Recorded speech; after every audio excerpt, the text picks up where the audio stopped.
Russell. Welcome to Dad Edge, man. Good to see you, brother. Yeah, dude, you too, my man. I love it. I love the logo. I love it, dude. That's so awesome. Thanks, man. I got a guitar back here. I don't know how to play, but my kid does. Bro, I'll shred it. Let's go. Yeah, I bet you will, man. I bet you will.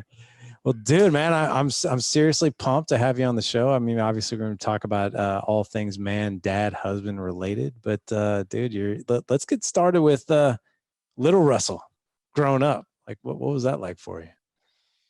Man, well, grew up in a little town called Union City. I'm in Nashville right now. So Union City is about 3 hours west of here.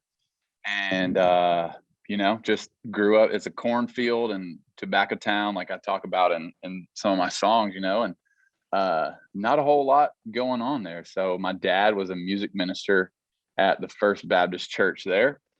And it's just like every Sunday we were in church. Every Sunday night we were in church. Every Wednesday we were in church. And so that was a big part of my childhood growing up.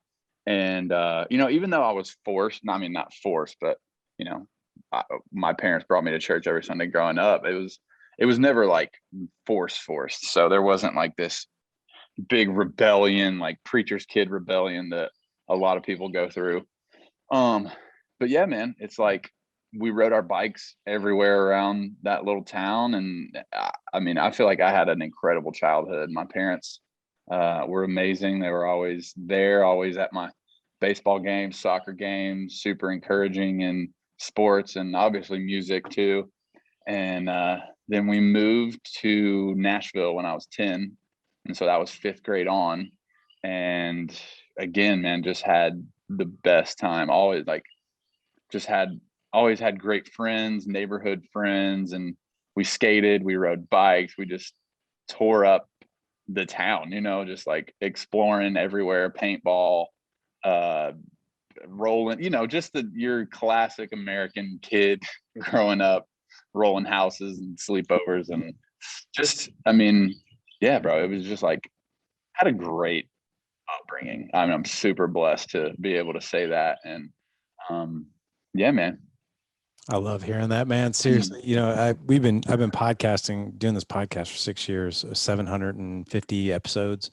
Yeah. Yeah. And what I can tell you, man, is, we've had a lot of amazing people on the show, and some have come from really amazing childhoods like yourself, some not so good, and some absolutely just completely awful. Right. But let's steal from your childhood a little bit as it relates to your mom and dad, and maybe just the family dynamics that were going on. So, what were some of the things that made it so amazing?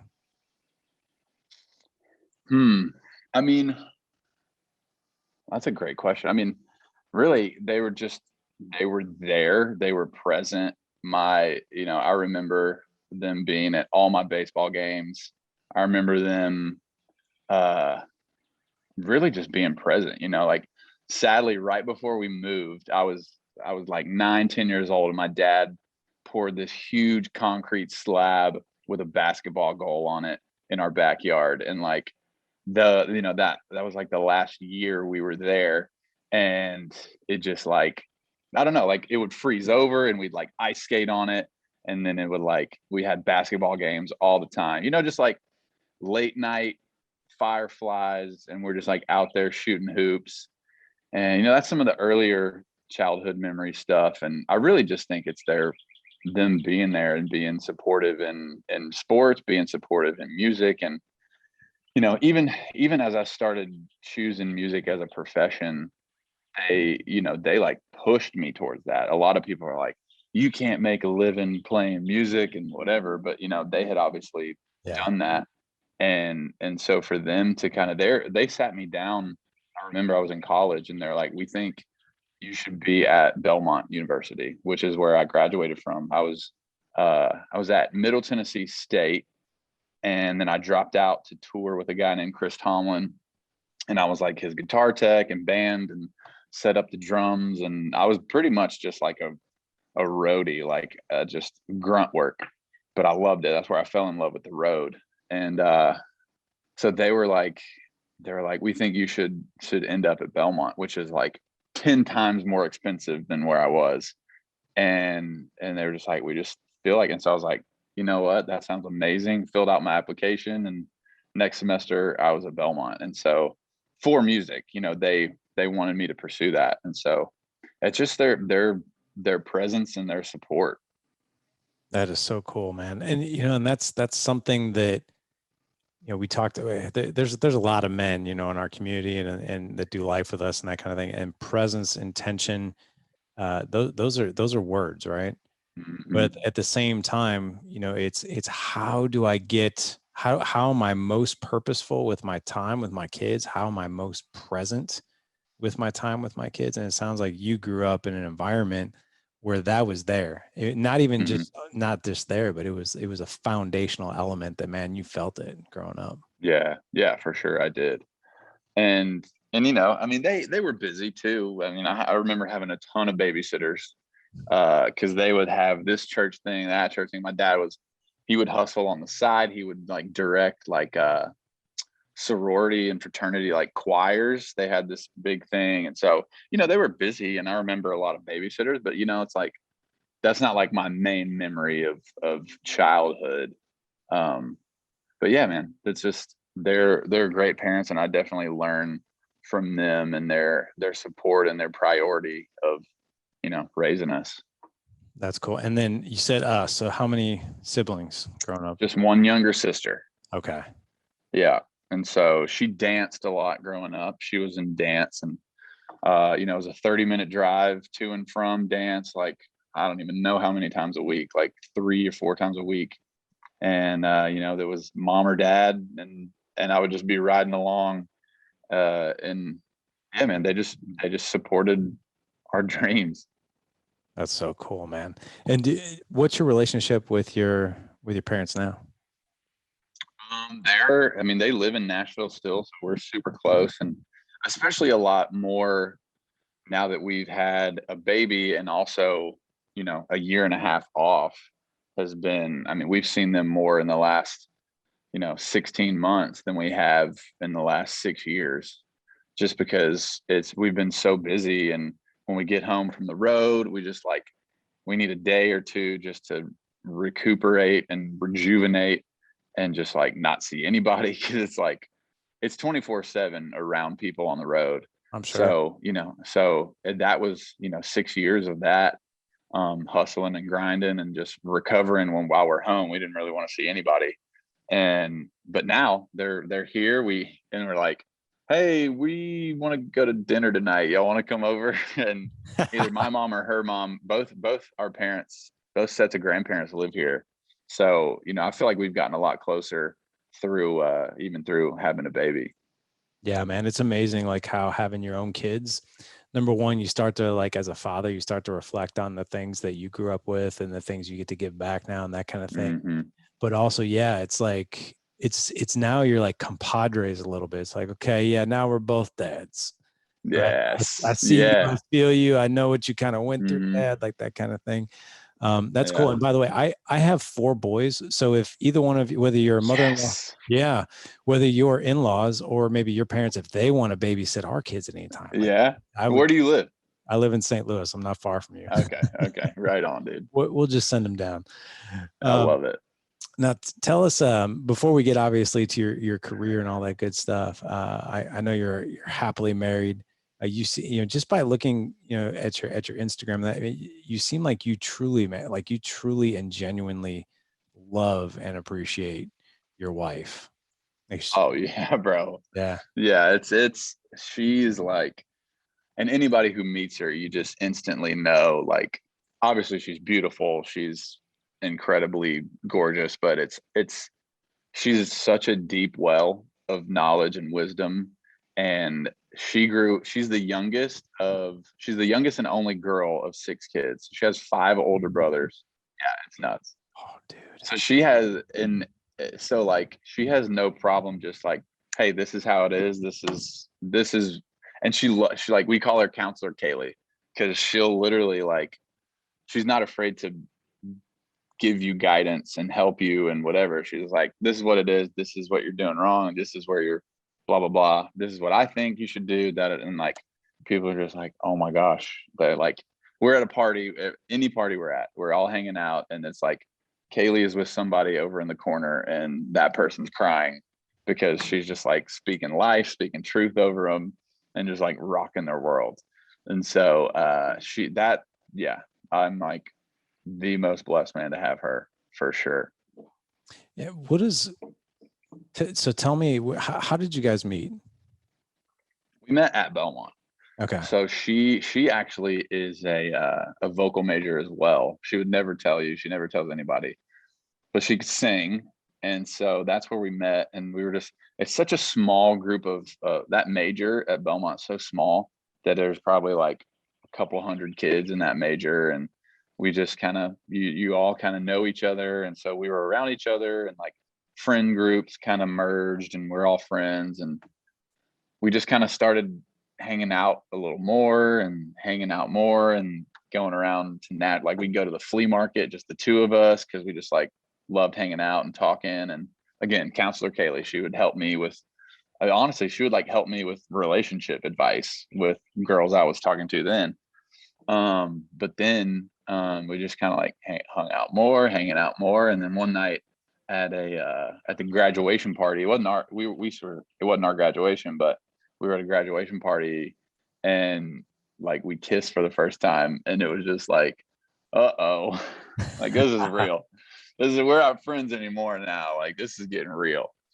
So yeah, that was kind of the beginning of it. Yeah. And it sounds like she sounds very resourceful and maybe, and very intuitive, right? Oh, all of those things, man. Yeah. Yeah. And what have you seen? So Remington is 1.5 years, is that right? He's 9 months. 9 months. Okay. So what kind of qualities have you seen emerge since now she's gone from wife to now mom? What types of things have you seen since he's been born? Oof. I mean, I think for both of us, it's just like that, the parent gear, like that you didn't even know you had, that you can operate on 4 hours of sleep every night and still, take care of life. But with us now, we're starting to travel more. So this is going to get interesting. We don't know how it's going to go. But yeah, just the no matter what factor. I mean, especially her, she's like during the first, while she was still breastfeeding, like it doesn't matter. Like 1 a.m., 2 a.m., night after night, hour after hour, like she's just there. And she gets that from her mom. Her mom has been a professional mom since she's 20. And like, she's just like that relentless, no questions asked motherhood, and we aside from our parents coming over every once in a while, we never really had additional help. And that was an intentional choice by both of us to, well, we had the year off, so what else are we going to do? But we really wanted to be there and just dive headfirst into parenthood and figure it out together. We didn't read a ton of books either. Like we didn't really like, we read some and like, but as we're reading, we're like, it's kind of, you just figure it out as you go. And like, we call it, we're like, I feel like only type A people have the organization to even write a book in the first place. So all these like 12 hours by 12 weeks sleeping books and this feeding and that feeding, we're just like, I don't know, man. We just want to figure it out on our own. And so that was what we did. And so, yeah, man, that is, and you guys kind of forgot what the question was. I just you're good. Went on a little trail. Taking a year off, that's a big choice, man. That is a very, very big choice, because here's the thing, I know we've had other musicians on the show, and obviously the work that you do when you're on tour, that is like life breathing. Like that is like such an incredible experience, right? Not only for the fans, but for you as well. And that's where a lot of professional musicians, like, man, they just thrive right there on the road. But to make that intentional choice, because it probably would have been easier to be like, no, I'm gonna go hit the road, do the tour, you know, do the working man's thing. But, you know, deciding to say, hey, I'm gonna take this year off, and I'm gonna enjoy this. I'm gonna be here. Like, Yeah. what got you to that decision? Well, I mean, that makes me sound like an amazing, strong man, decision maker of the house. But, you know, I mean, COVID really decided that for us. Yeah. We were, I mean, I remember when we were looking at our 2020 schedule, I mean, we were slammed. Like had a tour with Kane Brown booked through summer. And then in the, in the fall, we were headed out on tour again. And it was like, we had 2 weeks blocked off for the baby. And it was like, well, I hope the baby comes, you know, in those 2 weeks, because if not, then we, you know, we got shows. And so we booked the tour around that. And I remember thinking like, oh my God, we have 2 weeks off. This is amazing. Like, I don't remember the last time I had 2 weeks off in the middle of the year. And so yeah, that was literally all the time that we had allotted. Was like, because we were going to get our own bus, so we would at least have like a family bus to be on, just the three of us. And we're just like, well, we're going on the road. And, you know, like you said, my wife's super resourceful, and she loves the road. And, you know, growing up with five older brothers, they played travel soccer, so she was in the back of a van with five dudes, and like that was our life while we were in touring in a van. It's like, it was me, the band, and her. And so like, she sold the merch, she took all the photos, all the video, and, you know, there was 8 people there, but she made it look like the place was packed. And, you know, it's just like, we just kind of figured it out. But yes, coming back around to taking the year off. Yes. Yeah. Yeah, we were just stoked for 2 weeks off. But it ended up, man, 2020 ended up being the biggest blessing.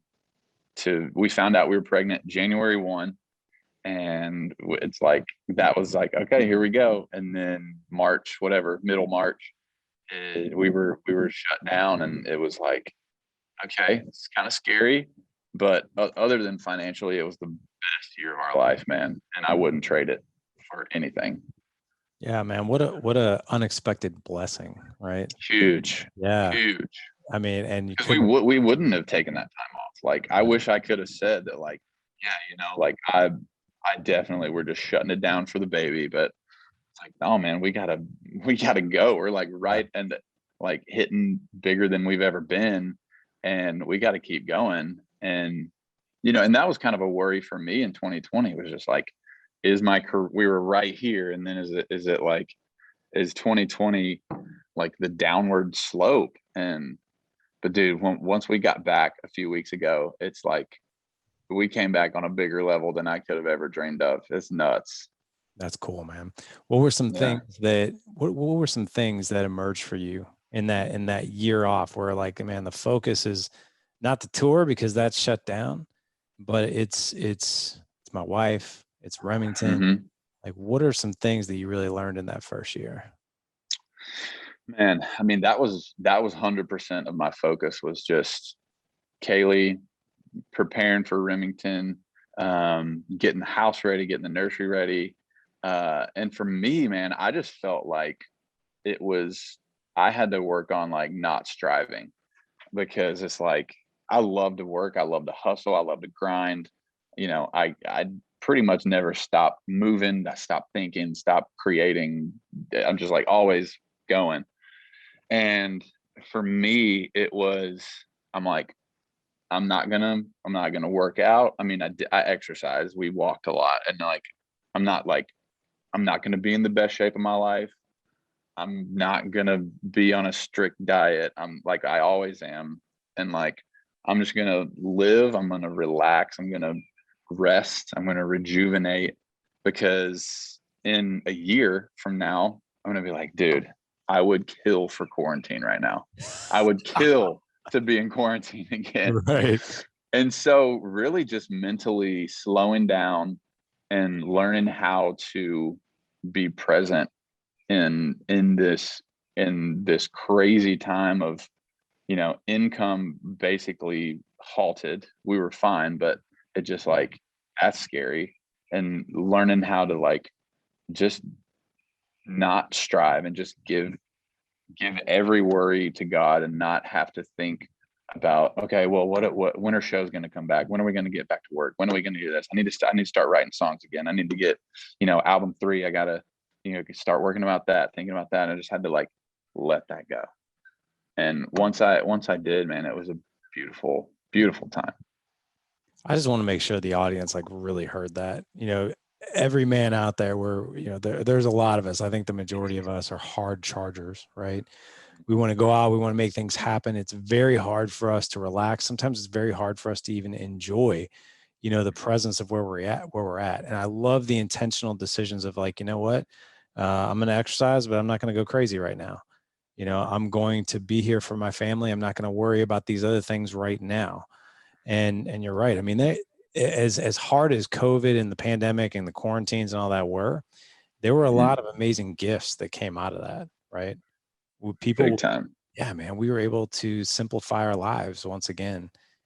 People, I think we're surrounded by a lot of people that just think it's like the most awful thing in the world.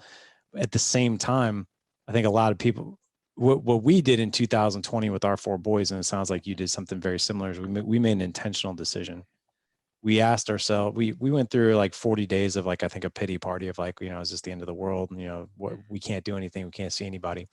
And then we asked ourselves the question, and the question was this: how might we connect as a family in a way we never have, because we're faced with things we never faced? And out of that came 12 straight weeks of adventure, where I took off from my business every Wednesday. And the rule was this: go to a place you've never been, do something you've never done. And we were able to, we were able to identify these 12 amazing adventures that we did as a family. And that was the best possible choice that we could have made. And then Father's Day was just, as we're recording this just last week, and my wife asked me, what do you want for Father's Day? And I'm not a gift person. I never asked for gifts. And I said, I want one thing. I was like, I have 90 photos saved in an album on my phone from all of our adventures. And they're my favorite 90 photos. I was like, I would love for you to have these framed. And I want to make a collage on one wall downstairs that says, thank you for the memories, COVID, or 2020 didn't stop us from connecting. Yeah. Yeah. But it was that. Thanks, man. And, but again, it came down to exactly what you were talking about, which is that super intentional choice, man. I love that. Yeah. And like you said, man, for men, it's hard. And I was listening to this podcast, and it was like, as men, as leaders, as providers, this was like a traumatic, like psychologically traumatic year, because we can't, we're stripped of those things that are so innate in us. And just to day after day experience this trauma, like clinical trauma, it's like coming out of it has been, challenging to get back into. Like, I mean, we're chomping at the bit to get back at it, but like, I think it's just this, like, I don't know, it's like this slow re-entering at like 30% capacity, and then 35, and then 40. It's like, because coming back after one show, I mean, like, that felt exhausting. And used to be, we'd be out for 4 in a row, 5, we'd fly here, fly back, and it's just like, oh yeah, no problem, wake up, do it again. But I don't know, yeah, it's like this recovering from actual trauma that I feel like all men are kind of going through, and literally everyone's going through, but as providers and as leaders being stripped of that. Yeah, you're right, man. And it's good to see the light at the end of the tunnel too right now, because I mean, things are obviously getting better. I want to take you to a moment during, I think it's one of your videos, and it's where you're holding Remington like this, right? And isn't it, Kaylee's right next to you, right? And you're holding him, and then you just lay back with him, and then the camera like pans then through like the wall through this girl who's holding up this phone, right? And from what I gather, that was a very meaningful thing for you. But can you tell us about that? Yeah, I mean, so that's from the Southern Symphony experience. So it's like, it's literally my entire album previewed in like 8 minutes. So I was just gonna like upload clips of this, make it myself, upload clips all in one thing. Here's the whole album in 8 minutes. But then my videographer was like, no, dude, we need to make this like a freaking movie. And I'm like, yes, that's what I'm talking about. That's what I need.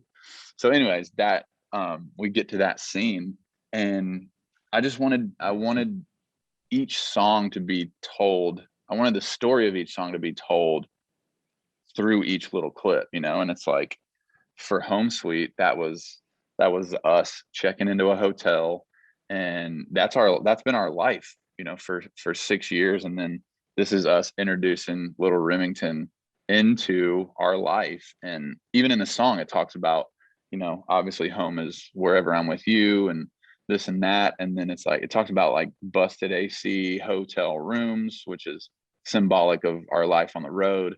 And yeah, man, it's just like that moment was captured in Home Sweet, and so perfectly, because it's just like me and Remington and Kales, and I just wanted that transition to be into through the wall into the adjoining other hotel room, and you can like still hear Home Sweet through the walls.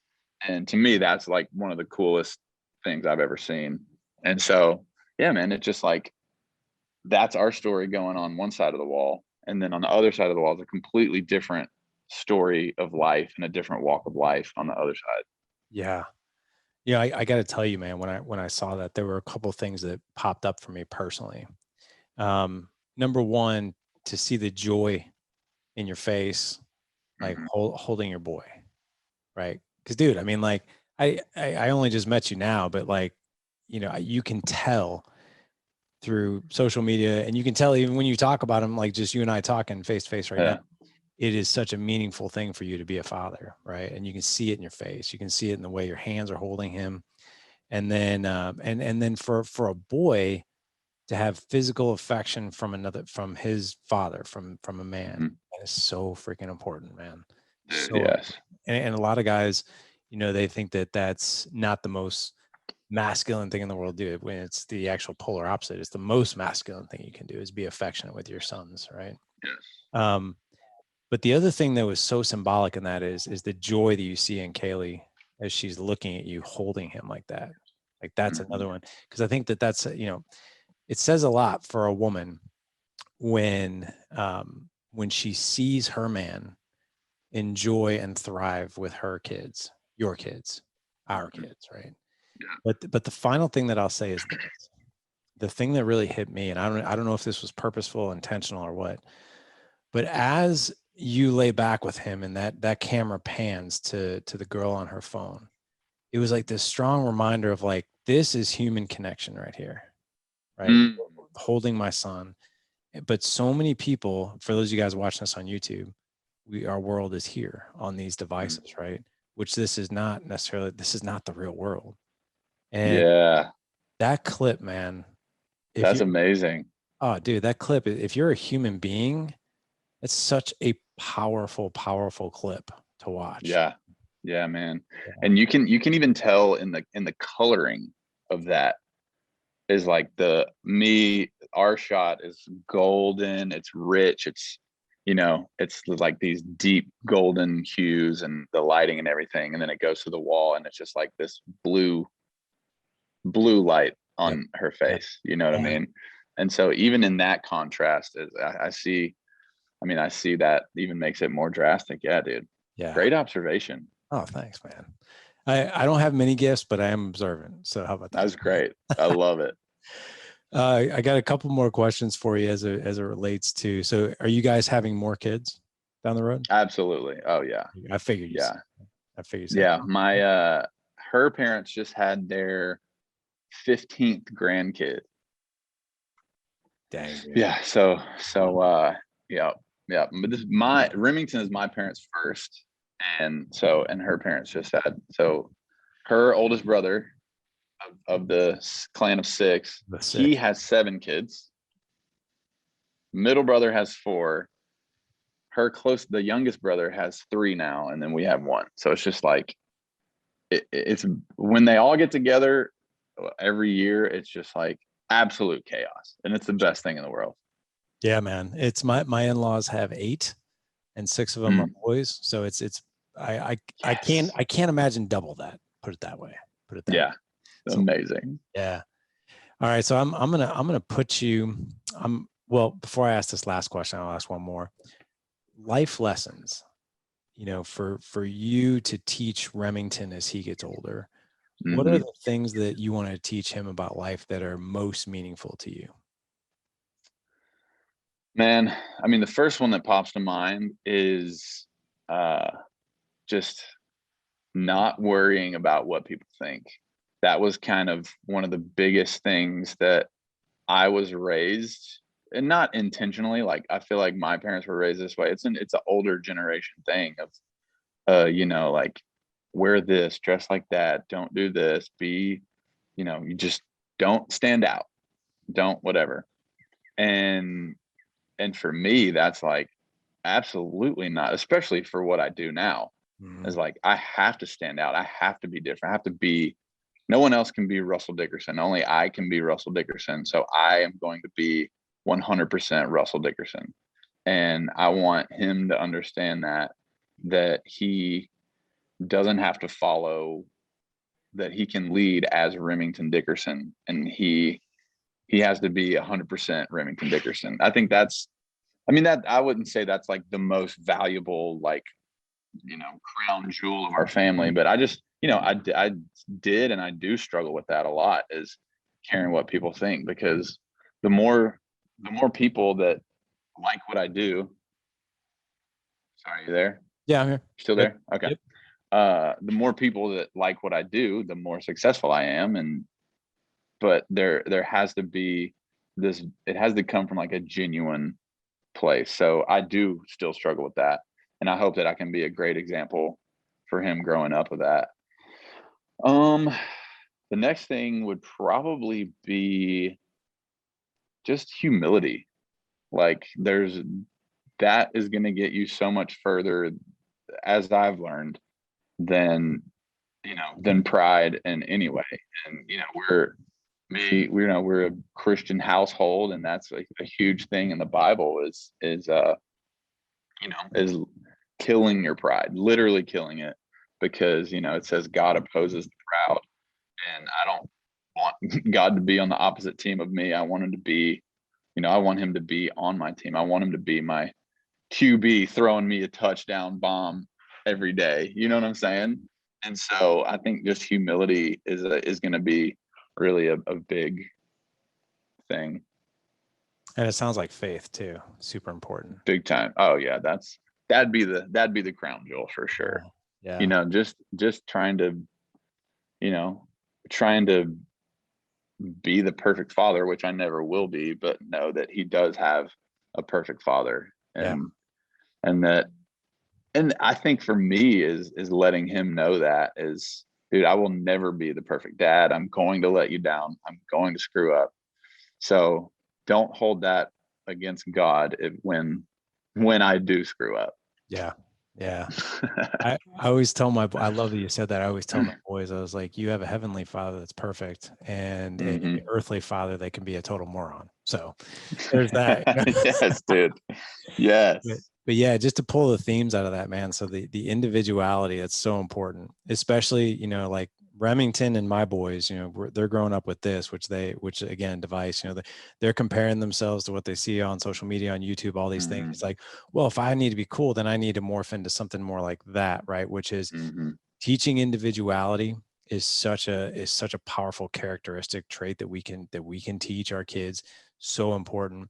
I love the humility thing, man, because, ego can be the enemy, these super overconfident kids, but knowing, hey, like ownership, humility, all those things are really, really important. Then of course the faith element.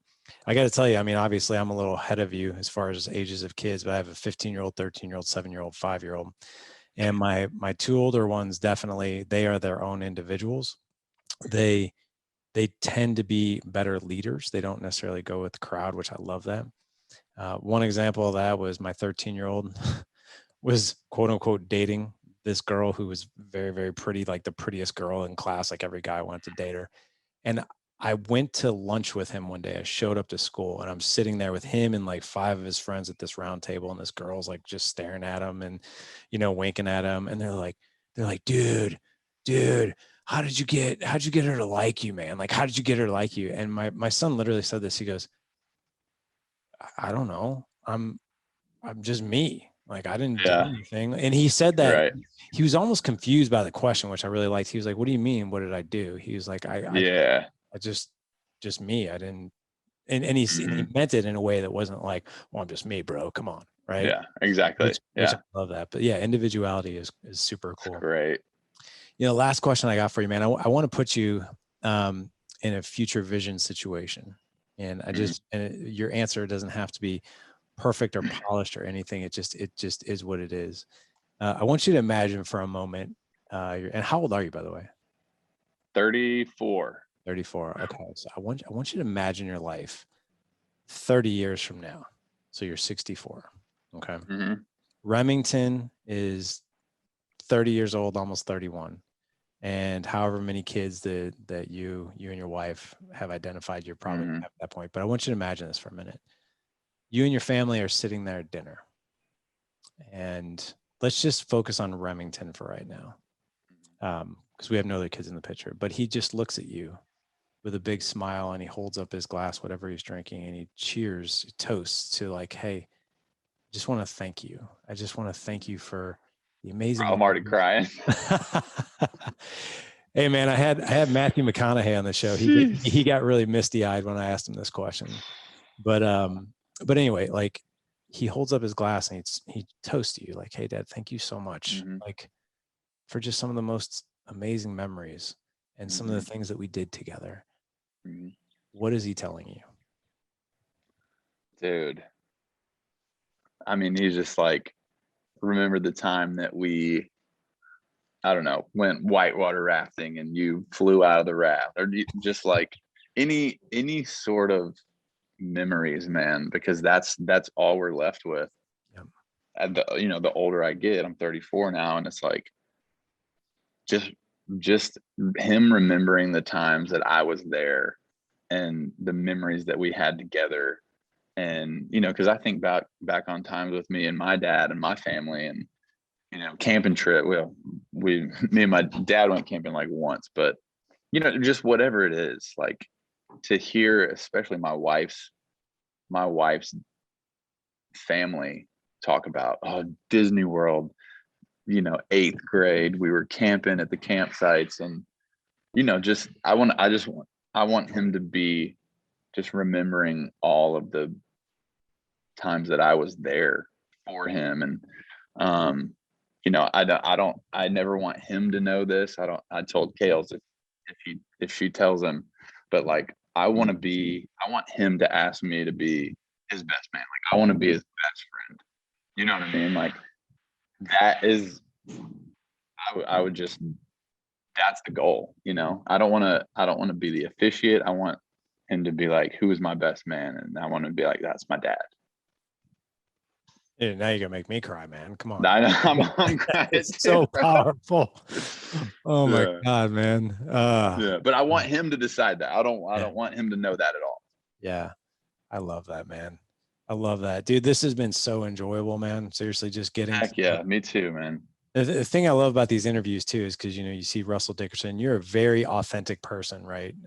You can tell that humility, that authenticity is really important. You can see it, it resonates in your social media, and you are who you are, which I love that. But getting to know your heart, man, during this interview, and what is most meaningful to you, most important to you as you navigate these crazy waters of marriage and fatherhood and manhood, and everybody wanting something from you every minute of every day. This has been super enjoyable, man. Heck yeah, man. Thank you for taking the time, dude. This is great. You bet. I needed a good cry today. And it's not sweat. But hey, I want to make sure everyone who's listening can obviously connect with you on your social media platform. Maybe even share. It sounds like you've got a third album that might be coming out soon, or something that's coming out soon, maybe something you're excited about. But where can people connect with you, and what do you got in the hopper? Yeah, man. So my second album just came out in December. It's called Southern Symphony. Wherever you listen to music, it's there. And then we're probably coming to a city near anyone listening with Florida Georgia Line in September, October, November of 2021. So you can check out those tour dates on my website, russelldickerson.com. And socials are Russled, RUSSELLED. And yeah, man, that's where you can find me. All right. Well, gentlemen, you don't have to worry about memorizing all that. We'll have all the links in the show notes for you. Yeah. Not a problem. All you have to do is go to thedadedge.com, thedadedge.com/329 for this show. Again, thedadedge.com/329. Russell, this has been so enjoyable, man. Really appreciate it. Yes, sir. Yeah. Appreciate you too, man. Thanks for taking the time, buddy. You bet, brother.